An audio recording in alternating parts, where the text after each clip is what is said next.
It's Saturday morning. அன்னைக்கு காலையில கோயிலுக்கு போலான்னு பிளான் பண்ணியிருந்தோம். ஸோ சீக்கிரமாவே எழுந்திரிச்சு குளிச்சுட்டு அதுக்கப்புறம் தான் மத்த வேலையெல்லாம் பார்த்துட்டுருந்தேன். யோகி குட்டியுமே தூங்கிட்டு இருந்தா. சரி அவ எழுந்திரிக்கிறதுக்குள்ள மத்த சின்ன சின்ன வேலையெல்லாம் இருந்துச்சு. அதெல்லாம் முடிச்சு வச்சிடலான்ட்டு கொஞ்சம் பார்த்துட்டுருந்தேன். அவனுக்கும் பால்லாம் காய்ச்சி வச்சுட்டு நாங்களுமே சரி டீ குடிச்சிட்டு போயிரலாம். எப்படியும் லேட் ஆயிரும் போயிட்டு வர்றதுக்குன்ட்டு டீ குடிச்சிட்டு போலான்னு டீயுமே போட்டுட்டு நானும் டீ குடிச்சிட்டு அதுக்கப்புறம் தான் யோகி குட்டிய எழுப்பி அவன ஃப்ரெஷ்அப் பண்ணலான்னு பார்த்துட்டுருந்தேன். நம்ம எங்கேயாவது போக பிளான் பண்ணும்போது அந்த குட்டீஸுக்குலாம் நல்லா தூக்கம் வரும். நாமளுமே சின்ன வயசுல அப்படிதான் இருந்திருப்போம். அந்த சீக்கிரமா எழுந்திரிக்கணும்னாலே கொஞ்சம் கடுப்பான விஷயமா இருக்கும். ஆனா, இப்ப ஃபேமிலின்னு வந்துட்டு நம்ம தான் ஆளா எழுந்திரிச்சு எல்லா வேலையும் பார்த்துட்டு, குட்டீஸையும் கிளப்பி நம்மளும் கிளம்பணுங்கிற மாதிரி இருக்கு.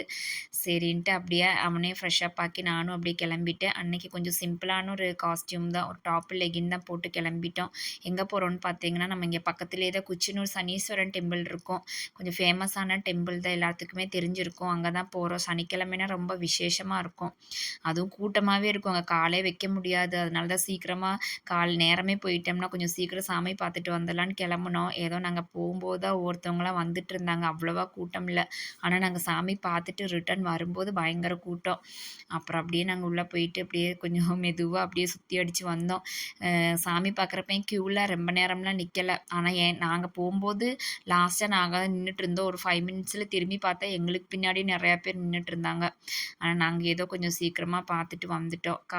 அதுக்கப்புறம் அப்படியே பிரேக்ஃபாஸ்ட்டுமே கடையிலேயே சாப்பிட்டு போயிடலான்னு சொன்னாங்க. சரின்ட்டு அப்படியே பக்கத்துலேயே ஒரு கடை இருந்துச்சு. ஆனா, அங்க போனோனே நம்ம யோகி ஃபர்ஸ்ட்டு கேட்டது இட்லி இல்லைன்னா தோசை தான். ஆனா, 2மே கொஞ்சம் லேட் ஆகுன்ட்டாங்க. அப்போதைக்கு பொங்கல் மட்டும் தான் இருந்துச்சு. சரின்ட்டு அதுவுமே சாப்பிட்டுட்டு அப்படியே கிளம்பிட்டோம்.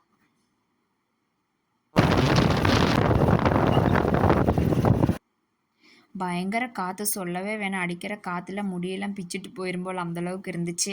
அப்படியே நேரா ஃபார்ம் ஹவுஸ் வந்து அதையும் பார்த்துட்டு கொஞ்ச நேரம் அப்படியே அங்க டைம் ஸ்பெண்ட் பண்ணிட்டு அப்படியே வீட்டுக்கு கிளம்பிட்டோம்.